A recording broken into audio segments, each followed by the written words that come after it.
formation sur mesure. Un match vraiment époustouflant par rapport aux cardiaques en Kourouga. Là, je retiens que la victoire, hein, parce que 22 ballons perdus, c'est vraiment pathétique. Manque d'adresse criard, 4 sur 23, à 2 points, 19 sur 46. Il va falloir qu'on progresse malgré la victoire. Parce que pour atteindre le niveau qu'on avait l'année dernière, il va falloir atteindre les 80 points. Et là, on est très loin derrière. Maintenant, c'est bien de gagner. Et je les encourage, je les félicite. Mais il va falloir encore corriger énormément de choses. Parce qu'il y a beaucoup de déchets des deux côtés du terrain. On manque de lucidité à un moment donné du match. Parce qu'on ne peut pas se permettre à chaque fois de mener au score de 8 voire 9 points et laisser l'adversaire encore de revenir. Et même à la fin du match, on n'était pas trop serein. Deux balles perdues, une sur 8 secondes, une autre sur une incompréhension des jeux entre deux joueurs. Des choses qu'on pouvait bien éviter et qui pouvaient nous coûter le match. Sur une remise en jeu, on reste encore dessus sur les 2 dernières minutes. Il faut laisser au minimum 1 mètre à l'adversaire pour qu'il fasse la remise. Nous avons vécu la même chose en équipe nationale en pré-olympique. C'est une faute technique directe. Et les joueurs, il faut qu'ils le sachent aussi. C'est une faute technique. L'arbitre n'a fait qu'appliquer le règlement. Si on avait gagné si on nous avait perdu sur ça, je n'aurais pas pointé du doigt à l'arbitre parce qu'il n'a fait qu'appliquer le règlement. Heureusement pour nous, nous avons gagné ce match et c'est ce qui a été le plus important. Oui, là on manque de constance. On manque de constance et ça se voit depuis le début du tournoi. Parce que même les 2 matchs que nous avons perdus, c'est parce qu'on n'est pas constant, on n'est pas régulier dans nos efforts. Et un match de basket, ça se joue de la première à la dernière seconde. Pour ce match-là, j'ai bien peur qu'on était trop dans l'émotion.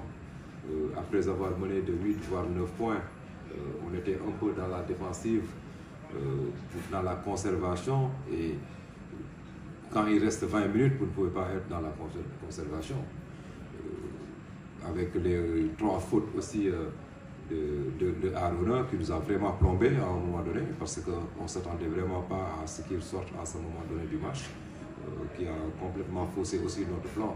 Parce que quand tu manques Chris, après quand tu manques Arona à ce moment du match, ça peut te coûter très cher. Le IS Monastir, j'ai regardé le match aujourd'hui, ils avaient bien joué, félicitations à eux. Et je pense que le match d'aujourd'hui pour nous aussi était bien parce qu'il y a des choses qui commencent à mieux marcher. Il y a des choses, il y a des erreurs hier et avant-hier, on s'est parlé entre joueurs d'abord, le coach aussi a parlé. On s'est parlé entre hommes, quoi. Donc il y a des choses qui sont claires en équipe et tactiquement et techniquement, il y a des choses qui s'améliorent aussi. Et je pense que ce match-là va nous permettre encore d'améliorer d'autres choses. Parce que, comme le coach l'a expliqué, lors du 3e quart-temps, mes fautes nous ont pénalisés et déjà Chris Obekpa aussi qui a l'épaule touchée. Mais bon, on va se concentrer à partir de demain sur le plan de jeu du coach pour l'US Monastir. Ils sont en confiance, on est en confiance, on va tout donner et on va vivre avec le résultat, Inch'Allah. La clé du match, je pense qu'on avait bien débuté la rencontre. Malgré qu'à un moment donné, on a commencé à pêcher, mais le basket c'est un jeu de run, donc on a bien commencé et après eux, ils avaient fait leur run. Ce qui a été bien qu'après nous aussi on a eu à faire notre run. Mais c'était plus notre défense. Notre défense et on a été plus disciplinés. Que ce soit offensivement ou défensivement, ce qui nous a permis d'avoir le résultat. Et je profite pour dire merci au coach parce que c'est pas donné à n'importe qui de donner la balle de match à un gars qui passe 4 à 5 minutes sur le banc. Hein. Il a vu ça, il savait que ça, non, Mike, je peux l'utiliser, il l'a utilisé à un très bon moment. Et merci aussi à Mike Fofana d'être courageux de prendre ce tir et de nous faire gagner pour le match. Merci. C'est difficile pour répondre à cette question parce qu'il a une blessure à l'épaule. Et vous savez, les blessures à l'épaule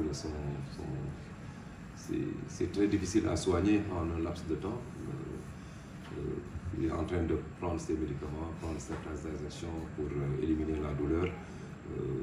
J'ai préféré aujourd'hui lui laisser au repos pour son intégrité physique déjà, parce qu'on aura besoin de lui avec 3 voire 4 jours de repos, peut-être d'ici samedi, on aura besoin de lui même pour 10 voire 12 minutes pour qu'il puisse remplacer dignement Diakité. Concernant les fautes techniques, je pense que nous n'avons pas pris de fautes techniques.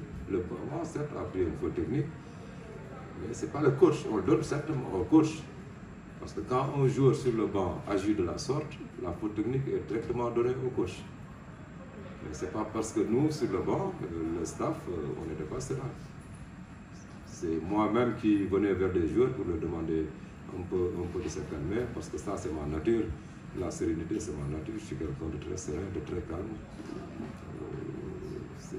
Je suis comme ça, quoi, tu vois. Donc, là, il va falloir aussi qu'on travaille là-dessus pour que dans les moments difficiles du match, qu'on reste calme, qu'on reste serein, sachant que ça ne sert absolument à rien de s'agiter pour pouvoir éviter ces genres de circonstances qui peuvent nous valoir beaucoup de mal.